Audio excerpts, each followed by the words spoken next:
saber o que Deus quer diante daquela situação. Você não vai viver uma vida de ansiedade, de preocupação. Porque essa não é a vida que Deus quer pra você. Ele não quer que você viva à base de remédio. À base de remédio pra ansiedade, à base de remédio pra dormir. E viva assim com medo e a ansiedade paralisa. Não, Deus quer que você tenha uma vida livre. Deus quer que você tenha uma vida livre. Deus pode te proporcionar uma vida livre. Deus pode te proporcionar uma vida livre. Busque em primeiro lugar o reino de Deus. Claro que aqui eu não estou falando para você se ausentar das suas responsabilidades, tá? Ah, a Giovana disse que eu tenho que buscar em primeiro lugar o reino de Deus, por isso que eu vou ficar aqui sem trabalhar. Eu tenho trabalho hoje, mas vou ficar aqui buscando a Deus. Não, você tem que saber, você tem que separar o horário do trabalho, você tem que separar o horário da faculdade, você tem que separar o horário para tal, e o horário de Deus. E o horário de Deus. Mas a coisa que você não pode deixar de fazer é separar um tempo para Deus. Separar um tempo, você separa o tempo para ir para a faculdade, você separa o tempo para ir para o trabalho, você separa o tempo para ficar com seu namorado, separa um tempo para ficar com Deus. Fala, esse é o meu horário de ficar com Deus e ninguém me tira desse lugar. Ninguém me tira desse lugar, nem iPhone, nem Netflix, nem comida, nada me separa desse lugar, porque é esse momento que eu separei para estar com Deus e eu vou estar com Deus nesse momento, não importa e acabou. Entende? Novamente, não tô te ausentando de responsabilidades. Não é isso que eu tô falando. Ai, tem uma emergência.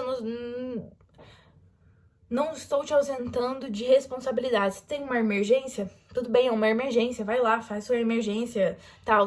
Mas tô falando pra... separe um tempo pra Deus no seu dia. Agora, outra coisa que Deus quer tratar com a gente nesse mesmo contexto de ansiedade. Deus tem tratado muito comigo isso, por isso que eu vou te passar pra você também, que é a questão da comida, tá? Muitas vezes a gente tenta vencer a ansiedade, vencer essas coisas, mas a gente se alimenta de forma correta. Um alimento que Deus não falou pra gente comer aquilo. Então eu vou ler aqui na palavra que vocês vão entender o que eu quero dizer. Ó, esse trecho é um pouquinho grande, mas a gente vai ler. Mateus 15, 1. Do 1 a gente vai ler até o 19. Então, alguns fariseus e mestres da lei, vindos de Jerusalém, foram a Jesus e perguntaram: por que os seus discípulos transgridem a tradição dos líderes religiosos, pois não lavam as mãos antes de comer? Respondeu Jesus: e por que vocês transgridem o mandamento de Deus por causa da tradição de vocês? Pois Jesus disse: honra teu pai e tua mãe, e quem amaldiçoar seu pai ou sua mãe terá que ser executado. Mas vocês afirmam que se alguém disser a seu pai ou sua mãe qualquer ajuda que eu poderia lhe dar, já dediquei a Deus como oferta, não está mais obrigado a sustentar seu pai. Assim, por causa da sua tradição, vocês anulam a palavra de Deus. Hipócritas, bem profetizou Isaías acerca de vocês, dizendo: este povo me honra com os lábios, mas seu coração está longe de mim.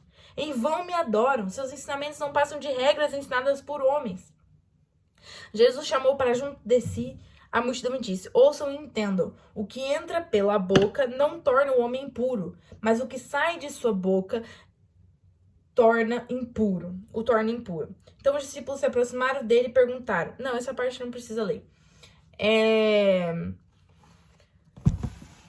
Aqui, muitas pessoas usam essa parte da Bíblia para falar que todos os alimentos são puros. Porque Deus fala, o que entra pela boca, Jesus fala, o que entra pela boca não torna o homem impuro, mas o que sai dela.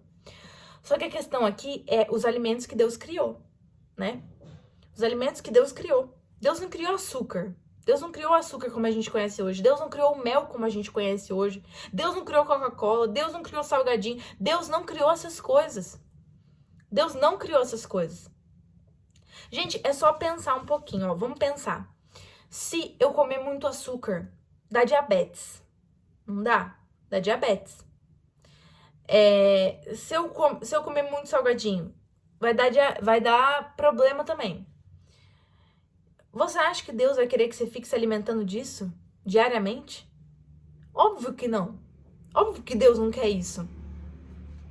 Então aqui ele tá falando dos alimentos que Deus criou.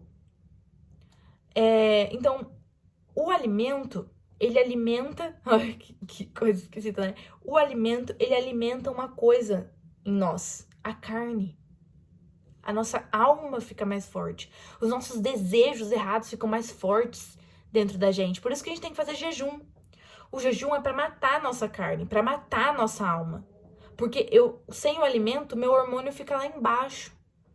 Eu não tenho hormônio, aquele desejo maluco de fazer coisa errada. É por isso que nós devemos ficar de jejum, para diminuir a nossa carne.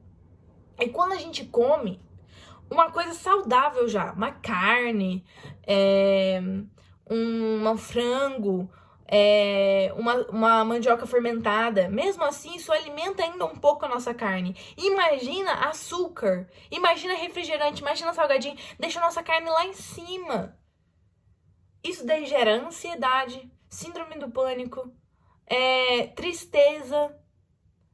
Ou seja, Deus quer nos ensinar a se alimentar corretamente, a comer alimentos bons, nutritivos para o corpo, que não vão gerar isso na gente. Não vão gerar síndrome do pânico, não vão gerar ansiedade.